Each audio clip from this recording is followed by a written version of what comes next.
15ই August 1947 ভারতবর্ষের স্বাধীনতা দিবস।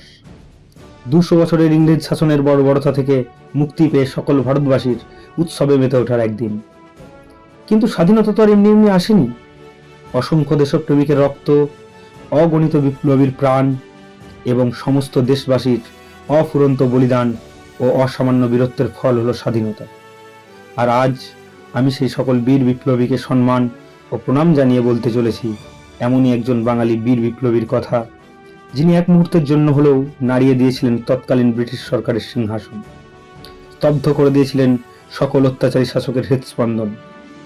ভগৎ সিং ও চন্দ্রশেখর আজাদের সাথে কাঁধে কাঁধ মিলিয়ে লড়েছিলেন স্বাধীনতার লড়াই। হ্যাঁ, ঠিকই ধরেছে, তিনি বটুকেশ্বর দত্ত, যদিও বিপ্লবীরা তাকে ডাকত বিকে বলে। 1910 সালের 18ই নভেম্বর ব্রিটিশ ভারতের অধুনা পশ্চিমবঙ্গের বর্তমানে পূর্ব বর্ধমান জেলার খণ্ডঘোষ থানার ওয়ারি গ্রামে তিনি জন্মগ্রহণ করেন। জন্মের পর কিছু সময় গ্রামে থাকলেও বাবার কর্মসূত্রে তিনি উত্তরপ্রদেশের কানপুরে চলে যান। এরপর 1925 সালে সেখানে ম্যাট্রিক পাশ করার পর তিনি যখন কানপুর কলেজে ভর্তি হন, তখনই বিপ্লবী চন্দ্রশেখর আজাদ ও ভগৎ সিংয়ের সংস্পর্শে আসেন। তারপর তিনি যোগ দেন ভারতের স্বাধীনতা আন্দোলনে। এরপর তিনি দল সংগঠনের জন্য প্রথমে আগ্রায়, তারপর পাঞ্জাবে এবং দেশের অন্যান্য স্থানে যান। কিন্তু ততদিনে বিপ্লবীরা বুঝে গিয়েছিলেন যে শুধুমাত্র আলোচনা ও আন্দোলনের মাধ্যমে স্বাধীনতা সম্ভব নয়। তাই এবার তারা আলাদা কিছু করার পদক্ষেপ নেয়।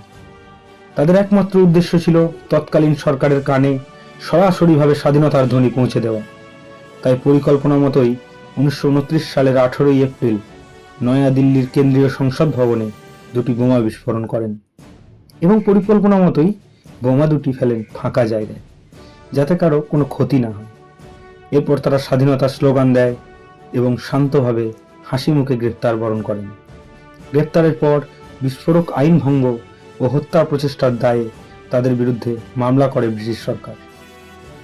জেলে তিনি এবং ভগৎ সিং ভারতীয় রাজনৈতিক জেলবন্দীদের সাথে নোংরা আচরণের বিরুদ্ধে এক ঐতিহাসিক অনশনের উদ্যোগ শুরু করেন এবং তাদের জন্য কিছু অধিকার আদায়ে সক্ষমও হন। এই অনশনে শহীদ হন বিপ্লবী যতীন দাস। 1938 সালে বটুকেশ্বর দত্ত মুক্তি পেলেও বাংলায়, পাঞ্জাবে এবং উত্তরপ্রদেশে তার প্রবেশ নিষিদ্ধ করা হয়। কিন্তু এভাবেও তাকে থামিয়ে রাখা যায়নি।